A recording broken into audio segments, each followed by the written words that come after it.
उसकी हिम्मत इतनी ज़्यादा बढ़ गई कि 3 महीने के बाद जब वो जेल से बाहर निकला तो उसने एक मर्डर कर दिया। पहले वार किया और उसके बाद मर्डर कर दिया। अब ये सारी चीज़ें डिपेंड करती है, निर्भर करती है पुलिस प्रशासन पर और कोर्ट पर कि वो उस परिवार की कितनी मदद करते हैं या मयंक को न्याय दिलाने के लिए क्या क्या करते हैं। संगम विहार वैसे ही अपनी आपराधिक घटनाओं के लिए बहुत प्रसिद्ध है और अगर एक के बाद एक जैसे मुझे पता चला कि 4 मर्डर हो चुके हैं, आगे को और भी होते हैं तो संगम विहार में कोई रहना भी नहीं चाहेगा। वो पूरा का पूरा एक गुंडों का, अपराधियों का इलाका बन जाएगा। नमस्कार, मैं नमिता और आप देख रहे हैं एनसीआर समाचार। अभी हम मौजूद हैं पुलिस स्टेशन नेपसराय के बाहर और मैं आपको बताना चाहूँगी कि रविवार रात एक मर्डर हुआ है संगम विहार की गली नंबर 3 बुद्ध बाज़ार, जो कि बांध के पास पड़ता है। वहाँ पर एक मर्डर हो गया है मयंक नाम के लड़के का और उसकी सीसीटीवी फुटेज एक प्राइवेट कैमरे में रिकॉर्ड हो गई है। वो जो घटना थी वो गली नंबर 3 में हुई थी, तो वहाँ पर एक किसी घर में सीसीटीवी कैमरा लगा हुआ था जहाँ पर उस घटना की थोड़ी सी वारदात रिकॉर्ड हो गई है। अपराधी भागते हुए उस सीसीटीवी में दिखाई दिया है। तो पुलिस वालों ने क्या किया है कि उस पूरे के पूरे कैमरे को ही सील कर दिया है और हमसे ये कहा जा रहा है कि उस कैमरे को कोर्ट में पेश किया जाएगा सबूत के तौर पर, जो कि एक डीवीआर है। उन्होंने कुछ भी नहीं छोड़ा, किसी ने लाखों रुपए खर्च करके वो डीवीआर अपने यहाँ लगवाया था, वो कैमरा अपने यहाँ लगवाया था ताकि जो संगम विहार में आए दिन वारदात होती रहती है उससे बचा जा सके, उसकी सबूत उनके पास रह सके और सावधान सतर्क रहने की जो बात होती है वो उस कैमरे से रह सके। लाखों रुपये खर्च करके उन्होंने लगवाया होगा अपना वो प्राइवेट कैमरा, क्योंकि गली नुक्कड़ों पर तो कहीं कोई कैमरा नहीं है। प्रशासन बहुत बड़ी बड़ी बातें करती है लेकिन काम कुछ तो होता नहीं है। तो उसी सिलसिले में हम यहाँ पुलिस स्टेशन आए थे और यहाँ हमने एसएचओ से बात की, जो कि उस केस के इंचार्ज हैं सुरेंद्र राणा जी।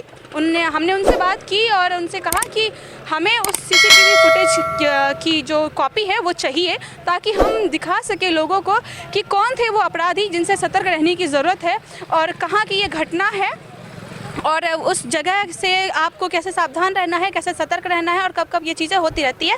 तो लोगों को जागरूक करने के लिए हमने उस सीसीटीवी फुटेज की बात की ताकि हमें एक कॉपी मिल जाए, लेकिन सुरेंद्र राणा जी ने साफ साफ मना कर दिया ये कहकर कि ये फुटेज हम आपको नहीं दे सकते क्योंकि कैमरा सील हो चुका है और वो सीधे कोर्ट में पेश होगा। इस बात की किसी को कोई भी गारंटी नहीं है कि वो कोर्ट में कि जो केस जाएगा वो आज जाएगा या कल जाएगा या 1 महीने बाद जाएगा और उस केस की सुनवाई कब तक चलेगी और फैसला कब निकलेगा ये किसी को नहीं पता। तो क्या तब तक साल भर हो या 6 महीना लगे तब तक उस कैमरे को सील रखा जाएगा?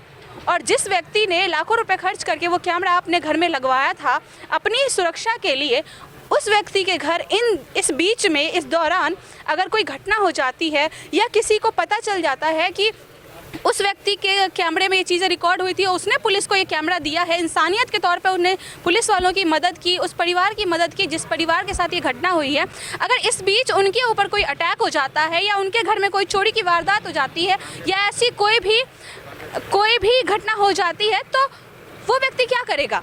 फिर उनकी सुरक्षा कहाँ से होगी? उन्होंने दूसरों की मदद करने के लिए अपने घर का कैमरा दे दिया ताकि जो अपराधी हैं, जो चोर, जो भी क्रिमिनल्स हैं, उनका पता चल सके और उनके चेहरे साफ साफ दिख सके और वो आसानी से पुलिस की पकड़ में आ जाए। लेकिन अगर उनके घर में किसी तरह की कोई वारदात हो जाती है तो वो सबूत के तौर पर क्या पेश करेंगे, क्या दिखाएंगे? उन्हें पता कैसे चलेगा? उनके साथ साथ बाकी लोगों को कैसे पता चलेगा कि कौन थे वो अपराधी, कौन थे वो क्रिमिनल या कौन थे वो चोर जिन्होंने ये हरकत की है? इसी सिलसिले में हमने इनसे सीसीटीवी की फुटेज मांगी पर हमें सीसीटीवी फुटेज नहीं दी गई।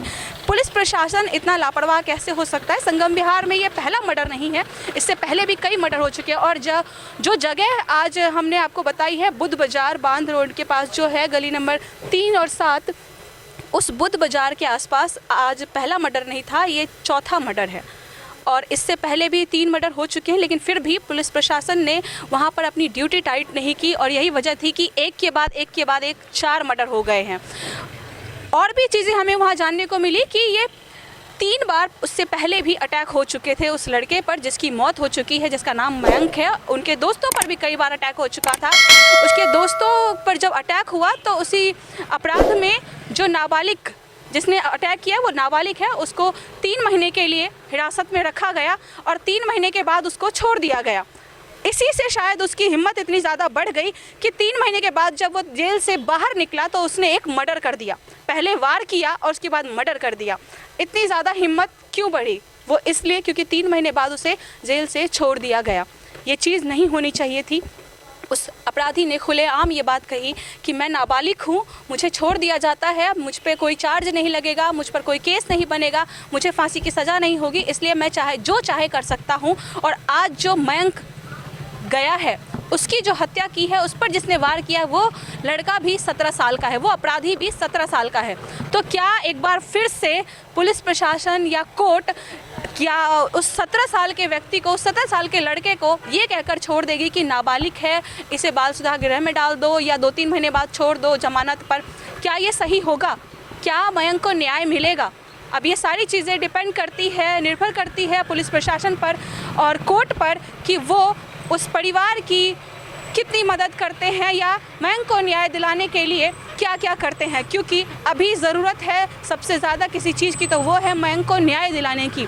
आज जो मयंक के साथ हुआ है वो कल को किसी के भी साथ हो सकता है। संगम विहार वैसे ही अपनी आपराधिक घटनाओं के लिए बहुत प्रसिद्ध है और अगर एक के बाद एक जैसे मुझे पता चला कि 4 मर्डर हो चुके हैं, आगे को और भी होते हैं, तो संगम विहार में कोई रहना भी नहीं चाहेगा। वो पूरा का पूरा एक गुंडों का, अपराधियों का इलाका बन जाएगा। जो आम लोग वहाँ पर रह रहे हैं, गरीब लोग वहाँ रह रहे हैं, उनकी ज़िंदगी दूभर हो जाएगी।